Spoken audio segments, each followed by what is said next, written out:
damos. Gracias, Padre.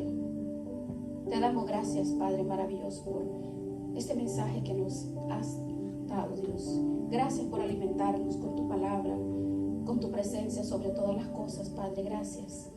Gracias, Dios mío, por dirigirnos, asistirnos. Espíritu Santo, gracias por tus fuerzas. Gracias por tu presencia, Dios mío. Tú eres el anfitrión número 1 en esta casa de oración. Ayúdanos. Fortalécenos a cada uno de nosotros los que estamos aquí, también a cada una de las personas que escucharán este mensaje. Fortalécelos, bendícelos, levántalos, ayúdanos, restáuralos, Padre, en el nombre poderoso de Jesucristo. Amén. El libro de Romanos, capítulo 8, vamos a tomar capítulo 8, versículo 1. Este libro de Romanos, aquí es un libro tan importante para que podamos comprender este capítulo 8, que es el corazón de este capítulo. Es un capítulo increíble. Hay dos palabras que aparecen en el capítulo 8, que es, aparecen dos palabras, que es carne y otra es espíritu. Con la primera no tenemos problema, porque sabemos nosotros a lo que Pablo se refiere cuando habla de la carne, pero con la otra hay un poco de problema porque no sabemos, ¿verdad? Claramente hay personas que no pueden comprender cómo la palabra espíritu con mayúscula y con minúscula. Parece ser que las personas tienen que comprender que cuando aparece con mayúscula es la presencia de Dios. Y para diferenciarlo es el Espíritu de Dios. Y cuando es espíritu humano es minúscula. Pero también es un poco complicado porque en el texto original, en griego, en el Nuevo Testamento, en hebreo del Antiguo Testamento, no existe la mayúscula ni la minúscula.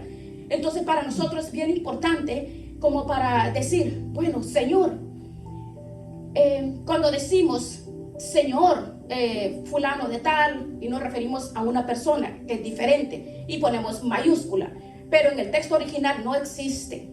Pero hay palabras específicas para saber a qué espíritu, a qué Señor se refiere el autor de la carta. Bien, vamos a empezar primeramente con la palabra carne. Veamos Romanos 8, versículo 1. He titulado este tema: nosotros decidimos vivir en la carne o en el espíritu. Es nuestra decisión. Y dice Romanos 8:1, ahora pues, es un hecho, está hablando presente. Ahora, ninguna condenación hay para los que están en Cristo Jesús. Coma. Y luego dice, los que no andan conforme a la carne, sino conforme al espíritu. Este matiz es tan importante porque dice que no hay condenación para los que están en Cristo Jesús. Y a continuación dice de los que aparentemente están en Cristo Jesús. Y dice que no andan, que no se comportan, no andan, no piensan, no reaccionan según la carne, sino de una forma diferente, sino conforme al espíritu. Las características de una persona que vive en la carne. Ahora vamos a ver lo que Pablo dice de acuerdo a la carne. Las características, o sea, la evidencia exterior de una persona que vive en el espíritu es abismal. No tiene comparación una cosa con la otra. Por ejemplo, Gálatas 5, el apóstol Pablo hace una gran diferencia entre las manifestaciones, las características del estilo de vida de uno que vive en la carne a uno que vive en el espíritu. Por ejemplo, él menciona más de 17 veces más manifestaciones diferentes de una persona que puede vivir en la carne. Menciona adulterio, fornicación, pleitos, celos, iras, contiendas, disensiones, mentiras. Ese es el estilo de vida de una persona que no es creyente bíblicamente, que está en la carne. Y por otra parte, dice, pero el fruto, lo que se manifiesta, lo que es visto, lo que es palpable de un hombre, una mujer que quiere vivir en el espíritu es amor, gozo, paz, paciencia, benignidad, bondad, mansedumbre, fe, templanza. Bueno, son los frutos del Espíritu de Dios en la vida de uno, en la vida de una persona. Son las características de la persona que vive en el Espíritu. Los que viven en la carne son los que no valoran el don más grande e importante que tiene todo ser humano, y que es el tiempo. El tiempo es un concepto que ha sido creado por Dios como es un regalo a la humanidad. Sabemos que Dios no se mueve en nuestro tiempo, es eterno, pero el concepto tiempo es corto, es pequeño, es temporal, es algo que tiene que ver con nuestra regla, con nuestro patrón de conducta, es donde nos movemos. Es un regalo que Dios nos da a todo ser humano, a los ateos, al más pecador tiene 24 horas. El creyente más santo y más consagrado tiene exactamente 24 horas también. Y una persona que no quiere saber nada de Dios, que tiene un diseño de vida a su manera y a su forma, también tiene el mismo tiempo.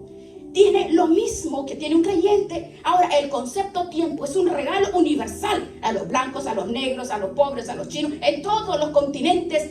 El tiempo es igual para todo el mundo. Una de las características es de los que viven ajenos al diseño de Dios, de las que viven en la carne, es que desperdician el tiempo, no lo valoran. Ahora, cuando Pablo escribe a los que quieren vivir esforzados en el Espíritu, dice: aprovechen bien el tiempo.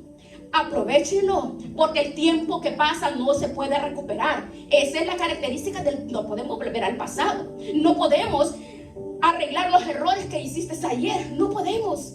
¿Cuántas personas dicen: oh, quisiera retornar el tiempo? Nunca más. El tiempo pasó. Lo que hiciste ayer cambió tu vida. Es como las olas que cuando rompen, entran, desaparecen, pero esa ya desapareció. Así es el tiempo. Transcurre. Santiago dice que es como una neblina. Dice que el tiempo, la vida, está incluida en el factor tiempo. Es como neblina que pasa y cuando te das cuenta eres viejo, eres acabado, arruinado, enfermo, desperdiciaste tu vida. Porque has vivido la vida como tú quieres, en desorden, en desobediencias, en la soberbia, en vicios, convirtiéndote simplemente en esclavos, en dependientes de personas o del mundo. Por eso son personas que han puesto su confianza en personas, en hombres, en mujeres, y luego se llevan la sorpresa que el que espera en el hombre, dice: maldito el hombre que confía en el hombre. No podemos confiar, tenemos que confiar en Dios. Ahora, Pablo emplea esta palabra carne en un sentido general. Ahora, ¿cómo Pablo puede utilizar para hablar de otro concepto? Pero primero vamos a ver la carne como que, por ejemplo, Romanos 2, versículo 28, veamos. Versículo 28, leamos. Gracias. Veamos lo que dice. Versículo 28. Pues no es judío el que lo que es exteriormente, ni es la circuncisión la que se hace exteriormente en la carne. Ahora, si usted ve, hablando de un rito, habla de una ceremonia, de la circuncisión. Es una operación, una marca que se le hace a los 8 días a un niño en la carne. Obligatoriamente, cuando hace referencia a este rito, a esta ceremonia que menciona, no puede mencionar la carne, pero está hablando de la carne física, de la circuncisión hecho en la carne. Entonces, evidentemente tiene que utilizar esa palabra. No tiene una doble connotación. Aquí se refiere literalmente a la carne, ni más ni menos. Cuando, por ejemplo, se habla de personas que vivieron en el pasado, por ejemplo, el patriarca Abraham, en el capítulo 4, versículo 1, vuelve a aparecer el mismo término. En Romanos 4:1. Entonces dice, ¿qué encontró Abraham según la carne? Abraham no es un personaje de la mitología. Abraham no es un personaje inventado de ciencia ficción, sino fue un personaje de carne y hueso. Y cuando se hace referencia al patriarca Abraham, se dice, bueno, ¿qué fue lo que encontró a lo largo de la vida cuando él estaba en carne, cuando estaba vivo, verdad? Entonces, este es un término que tiene muchas aplicaciones, pero estos textos se emplean en el sentido literal. También tenemos en el caso de nuestro Señor Jesucristo, en el capítulo 1, versículo 3, nos dice en la versión de carne, acerca de nuestro hijo, que era del linaje de David. Habla de cómo analizamos el árbol genealógico, o sea, los antepasados de Jesucristo. Familiarmente hablando, estamos hablando de personajes de carne y hueso. Entonces vemos como Pablo, cuando habla de la parte humana, no de la parte divina, sino de la parte humana de nuestro Señor Jesucristo, recurre al término carne, porque Jesús no era un espíritu. Jesús no era una visión que se desvanecía y aparecía, no. Tenía brazos, tenía piernas, comía, sudaba, se cansaba, dormía, necesitaba caminar para trasladarse de un lugar a otro, porque se hizo hombre y vino en carne. En carne. Bien. Pablo también utiliza el concepto carne, haciendo referencia a nuestra antigua vida, o sea, a lo que antes éramos de conocer al Señor. Ahora veamos cómo ese término pasa de lo literal a un término que nos lleva a un patrón de conducta, a un estilo de vida que nos caracterizó toda nuestra vida hasta que conocimos la verdad. Veamos Romanos 7, versículo 5. Ahora la palabra carne tiene otro sentido, otra connotación, porque mientras estábamos en la carne, las pasiones pecaminosas que eran por la ley obraban en nuestros miembros, llevando fruto. ¿Para qué dice? Para muerte. Ve, ese significa la carne, es tu vida vieja, lo que antes hacíamos nosotros, los pecados donde nos liberó el Señor cuando estábamos en la carne. Pero Pablo, cuando le escribe esto, ¿usted cree que Pablo está hablando? ¿En qué sentido está hablando? Está hablando de mi antigua vida. Dice, cuando vivíamos en la carne, es diferente la explicación. Romanos 8:4. Ahora véalo, ¿cómo dice? Para que la justicia de la ley se cumpliese en nosotros, que no andamos conforme a la carne, sino conforme al Espíritu. Hay una nueva vida en nosotros. Ha pasado de muerte a vida. Ahora, la vida de un creyente no es seguir viviendo en la carne, sino en el Espíritu. Ahora, la palabra carne toma otra connotación de lo que yo era antes, cuando estábamos en nuestros pecados, en nuestros delitos, sirviéndonos a nosotros mismos en vez de servir a Dios. Veamos Romanos 8:8. Y los que viven según la carne no pueden agradar a Dios. ¿Ya vio? Son opuestos a los propósitos de Dios. No pueden bajo ningún concepto agradar a Dios. Luego, el vivir en la carne significa vivir en un estado de desobediencia, de rebeldía, de oposición, de pecado. También el versículo 9 dice, mas vosotros no vivís según la carne, sino según el Espíritu, si es que el Espíritu de Dios mora en vosotros.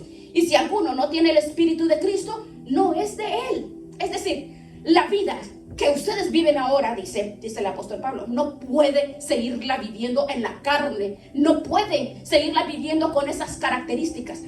Esto identifica a un creyente, el Espíritu de Dios. Ahora está dentro de nosotros, dice Corintios 6, ese Espíritu nos impulsa a nosotros a hablar diferente, a comportarnos diferentes, a hacer las cosas diferentes, porque ya no estamos dominados por la carne, por los apetitos de la carne, por nuestras concupiscencias, por la maldad del corazón. Somos guiados por el Espíritu Santo de Dios. Dice que una persona puede reconocer si es hijo o no hijo de Dios por la forma como vive, por lo que hace, por cómo habla, cómo se conduce. Por sus frutos lo conoceréis. Dice Romanos 8:9, que son guiados, los que son guiados por el Espíritu de Cristo, estos son hijos de Dios. Y los que no son guiados por el Espíritu, no son hijos de Dios, aunque ellos se proclamen hijos de Dios. Porque hay un concepto definido y profundo en el cual nosotros tenemos que conocer el término de adopción. Adopción. Miren, adopción significa hace 2000 años. Cuando veamos Romanos 8:12, veamos 8:12. Así que, hermanos, deudores somos, no de la carne, para que vivamos conforme a la carne. Ok. ¿Cómo Pablo utiliza esta palabra carne? En un sentido literal. Pero también este término cuando nos refiere a una vida de desobediencia ajeno contra la voluntad de Dios. Y aquí ninguno de nosotros podemos decir, nunca viví en la carne, porque esas son las características del ser humano. Pablo utiliza una analogía. Esta carta de los Romanos está llena de analogía, comparando muchas cosas. Pero lo que es vivir en la carne y las consecuencias, y lo que es vivir en el espíritu y las consecuencias. Dice, echa mano del primer hombre, de Adán. Y dice Pablo, en Adán todos pecamos. En Adán todos estamos en cierto sentido identificados. Pero usted puede decir, pero yo no pequé como Adán. ¿Qué culpa tengo yo si Adán pecó? Porque tengo que yo pagar platos rotos. No, no somos pecadores porque pecamos nosotros. Nosotros pecamos porque somos pecadores. ¿Ve la diferencia?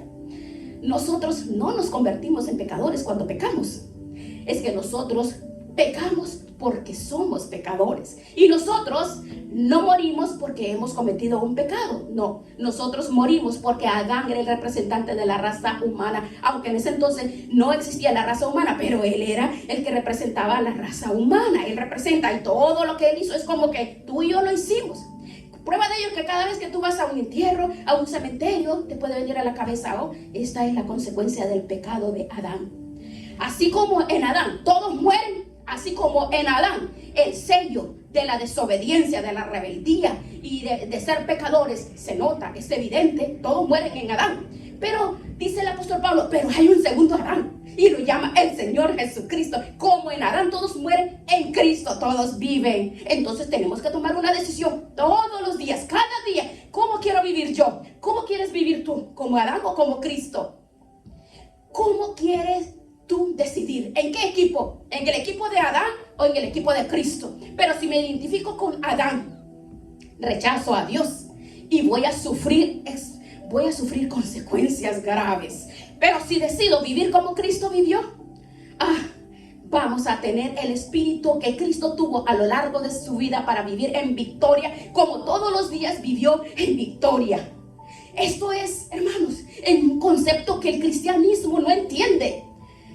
No entiende, porque las personas pueden decir, pero es que Dios es perfecto, es inmutable, en Él no hay sombra de variación. Eso piensa, Dios no se cansa, Él un día está, Él un día no está, Él es inmutable. Pues Dios es Dios, Él sigue siendo Dios, Él es la fuente de la existencia. Pero como humano, como hombre, nuestro Señor Jesucristo fue perfecto, como hombre fue perfecto. Todos nosotros, los que tenemos hijos, sabemos que como nosotros no fuimos hijos perfectos, también no tenemos hijos perfectos. No hay una hija perfecta, no hay un hijo perfecto. No puede tener un hijo que sea con buenas notas y muy bueno, pero no es perfecto.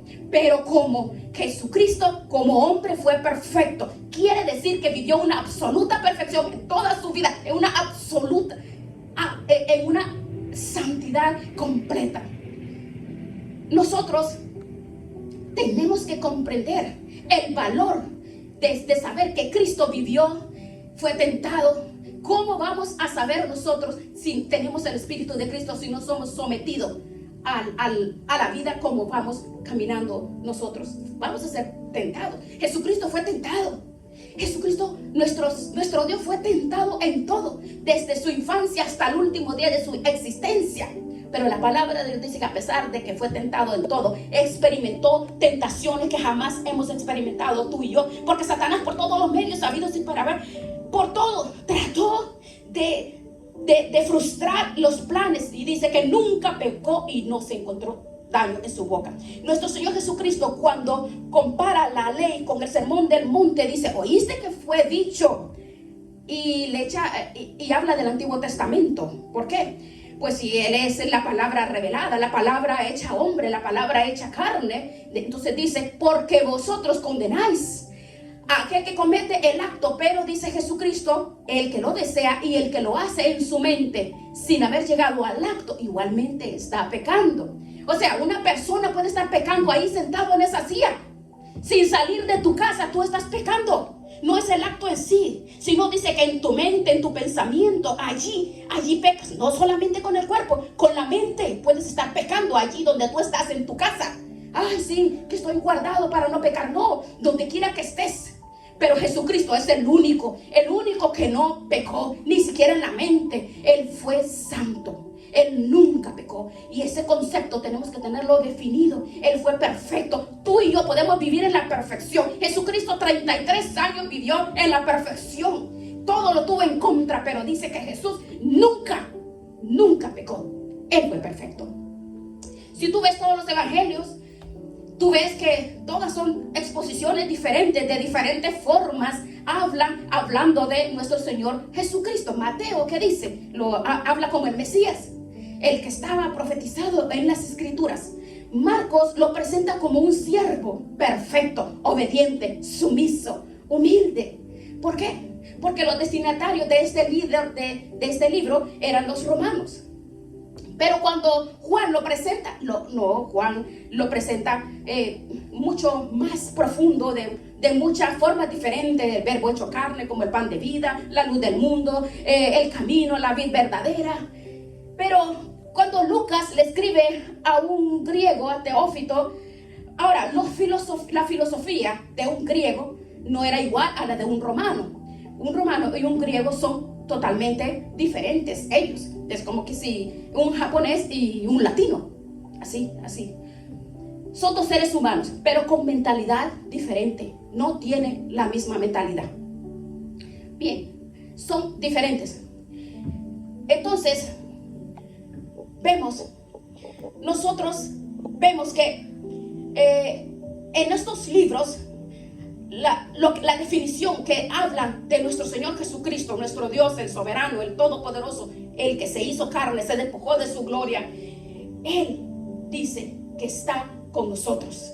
Él está con nosotros en todo momento, pero como nosotros ignoramos cómo hacerlo, ignoramos de qué forma podemos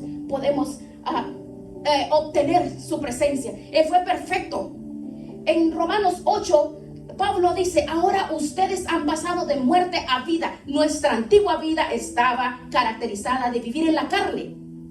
Ahora, dice Pablo, le voy a enseñar un modelo de vida diferente. Vamos a vivir en el Espíritu, pero con el Espíritu, en el Espíritu Santo de Dios.